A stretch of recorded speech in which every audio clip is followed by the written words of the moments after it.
கொல்லிமலை கொல்லிமலை அப்படின்னா நிறையா சுற்றுலாத்தலம் இருக்கிற இடம், நிறையா வழிபாட்டு தலங்கள், நிறையா இயற்கையான இடங்கள் இருக்கிற இடம் அப்படின்னு தான் இங்கே நிறையா பேருக்கு தெரியும். இந்த வார்த்தையை நீங்கள் யாராவது சொல்லி கண்டிப்பாக கேள்விப்பட்டிருப்பீங்க. என்கிட்ட ஒரு ரகசியம் இருக்குது அப்படின்னு சொன்னால் பெரிய கொல்லிமலை ரகசியம் அப்படின்னு சொல்லுவாங்க. கொல்லிமலை ரகசியம் அப்படின்னா என்னன்னு சொல்லி அங்கே இருக்க மக்கள்கிட்ட கேட்டு தெரிஞ்சுக்கிட்டதை உங்கள்கிட்ட ஷேர் பண்ணுறேன். அதுக்கு முன்னாடி இந்த வீடியோக்கு ஒரு லைக்கை போட்டு, கொல்லிமலை அப்படின்னு சொல்லி அந்த கொல்லிமலைங்கிற பேர் எப்படி வந்துச்சுன்னா அங்கே இருக்க மக்கள்கிட்ட கேட்டால் இது கொல்லும் மலை, அதனால் இது கொல்லிமலைன்னு பேர் வந்துச்சு அப்படின்னு சிலர் சொல்கிறாங்க.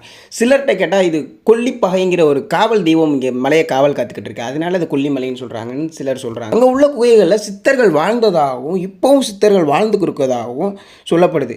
இப்போ சரி, அந்த சித்தர்கள்லாம் எங்கே இருக்காங்கன்னு கேட்டால் அவங்களாம் நம்ம கண்ணுக்கு தெரிய மாட்டாங்க, மூலிகையை உண்டு மறைஞ்சு வாழ்கிறாங்கன்னு சொன்னாங்க. அந்த மூலிகை எங்கே இருக்குது கொஞ்சம் சொல்லுங்கள், நாங்களும் பிடிக்கிறோம்னு கேட்டால் அதெல்லாம் ரகசியம் சொல்றதுக்கு இல்லை, அதெல்லாம் எங்களுக்கு தெரியாது, முற்றும் துறந்த முனிவர்களுக்கு தான் தெரியும்னு சொல்லிட்டாங்க. இந்த மலையை வல்வில் ஓரிங்கிற மன்னர் தான் ஆட்சி செஞ்சிருக்காரு. இங்கே 2000 ஆண்டு பழமையான அரப்பள்ளீஸ்வரர் சிவன் கோயில் ஒன்று இருக்குது.